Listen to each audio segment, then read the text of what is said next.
There are calls that managers make as a matter of routine. Roster moves.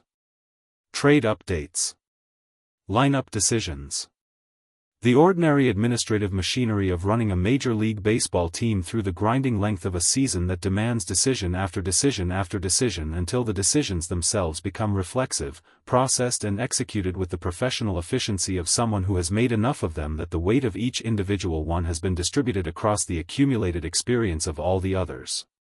And then there are calls that are different. Calls that a manager picks up the phone to make and then sits with the phone in his hand for a moment before dialing. Not because the decision is unclear. Not because the organizational direction is uncertain. But because on the other end of that call is a person, not a roster slot, not a contract figure, not a transaction wire entry, and what they are about to hear is going to change something for them that cannot be unchanged. Dave Roberts made that call on a Tuesday morning. Will Smith picked up on the second ring. And what Roberts said, and what Smith said back, and what Ohtani said when he saw the medical test results later that same afternoon, set in motion a day that the Dodgers organization will carry with them long after the trade that followed it has been filed away in the statistical record of a baseball season. The cervical spine injury had been present longer than anyone outside the immediate medical staff knew. That detail, the timeline, the specific question of how long Smith had been managing something that the organization eventually determined could not be managed any further, was the part of the story that generated the most subsequent conversation. Not because it implied negligence. Not because anyone in the reporting that followed the announcement suggested that something had been mishandled. But because it raised the human question that cervical spine injuries always raise when they occur in the context of professional athletics. How much had he been carrying? And for how long? And in how many games had he crouched behind that plate and received pitches thrown at major league velocity while managing something in his body that most people would have walked away from immediately?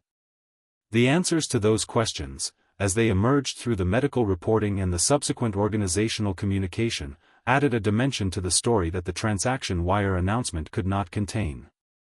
Smith had been competing through it. 4 weeks. With the specific stubbornness of a professional who understands that his roster spot is not guaranteed by his health history and whose competitive identity is built around the refusal to remove himself from situations that hurt. The Dodgers medical staff made the removal for him. And Roberts made the call. Smith's response, reconstructed through a person with direct knowledge of the conversation, was not what the organizational script for these moments typically produces. He didn't argue. He didn't negotiate or request a second opinion or deploy any of the protective mechanisms that athletes sometimes reach for when medical news arrives that conflicts with their desire to compete. He said, "How long?" Roberts gave him the timeline the medical staff had provided. Smith was quiet for a moment. Then said, "Is it the spine or is it something the spine is affecting?" Roberts said, "Both. They need to address the primary injury before they can fully assess what's downstream from it." Smith said, "Okay." That was it. One word. Carrying everything that one word carries when it arrives at the end of a conversation that has just rearranged the immediate future of someone's professional life. Roberts said, "I'm sorry, Will." Smith said, "Don't be. Get someone good." The trade was completed within 36 hours. 2 players going out. 1 coming back. A 2-for-1 structure that, like every asymmetric trade, communicated something specific about the relative valuations involved, about how badly the Dodgers needed what they were acquiring and what they were willing to pay to acquire it quickly. The pitcher coming back was someone the Dodgers had monitored for 18 months. A name that appeared regularly in the internal discussions that front offices conduct about players on other rosters whose situations might eventually create acquisition opportunities, players whose talent the organization respected and whose circumstances they watched without actively pursuing. The circumstances had changed. The Dodgers moved. His name was Daniel Voss. 26 years old. A right-handed starter with a three-pitch arsenal that the Dodgers' analytical team had identified as specifically complementary to the pitching philosophy the organization had been developing, a pitcher whose strengths addressed gaps in the current rotation configuration in ways that went beyond the simple arithmetic of replacing innings. Roberts introduced him briefly at the afternoon availability.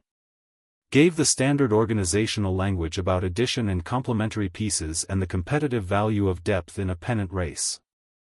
And then a reporter asked about Ohtani. The question was about the medical results. Specifically, had Ohtani been informed of the details of Smith's injury, and if so, what had his response been? Roberts said, Shohei asked to see the medical report. The room absorbed that. A reporter said, he asked to see it himself?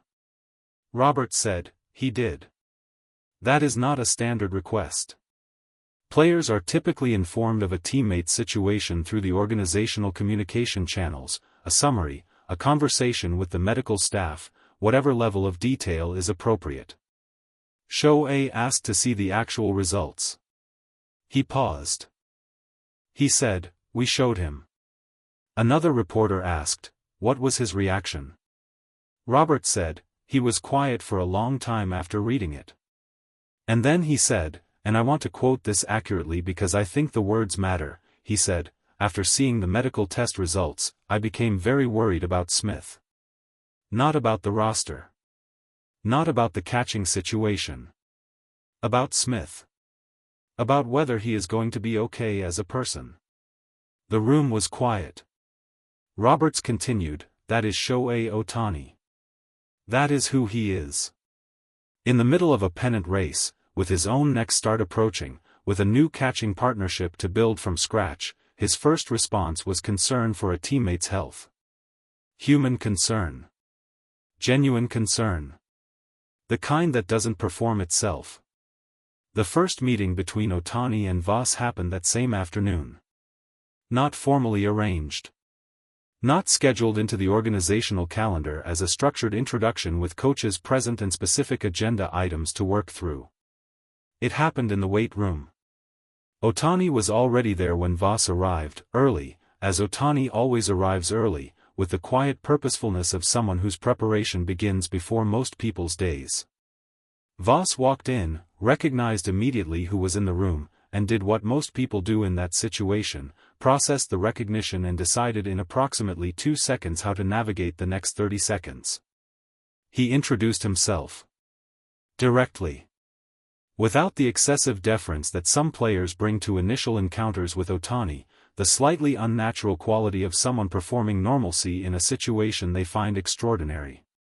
He said, Daniel Voss. Just got here. Ohtani looked at him. Then said, I know. I watched your last 4 starts. Voss said, all 4? Ohtani said, 3 were good. 1 wasn't. The one that wasn't was a mechanics problem in the 3rd inning that affected everything after it. Your front side opened early on the fastball. You couldn't locate it arm side the rest of the game. Voss stared at him for a moment. Then said, that's exactly what happened.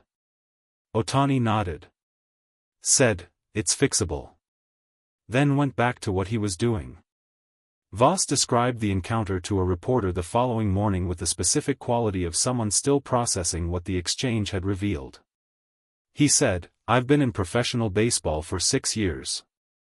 I've had conversations with coaches, with pitching coordinators, with analytics staff. Conversations where someone broke down my mechanics and identified specific things that weren't working. That's part of the job at this level. He said, but I've never had a teammate, someone who had never worked with me, who had only watched film, identify the exact mechanical problem that had cost me a start. In the first 30 seconds of meeting me. He paused. Then said, I understood immediately why this organization traded for me. And I understood immediately what the standard here looks like. He said, it looks like him. Whatever he is doing in that weight room at whatever hour he arrives, that is the standard. And I'm here to meet it. Smith sent a message to the team that evening. Short. Unpolished in the way that messages sent from hospital waiting rooms are unpolished, without the editorial consideration that people bring to communication when they have time and emotional distance from what they are describing. He said, "Spine stuff is serious but doctors say fixable. Going to be okay. Take care of each other. Win some games." Ohtani read it. Then sent a reply that contained 3 words. "Get well soon." And then, because he is who he is, and because the work is always the answer, and because tomorrow is always approaching whether or not today has been kind, he went back to his preparation. The medical results were filed. The trade was official.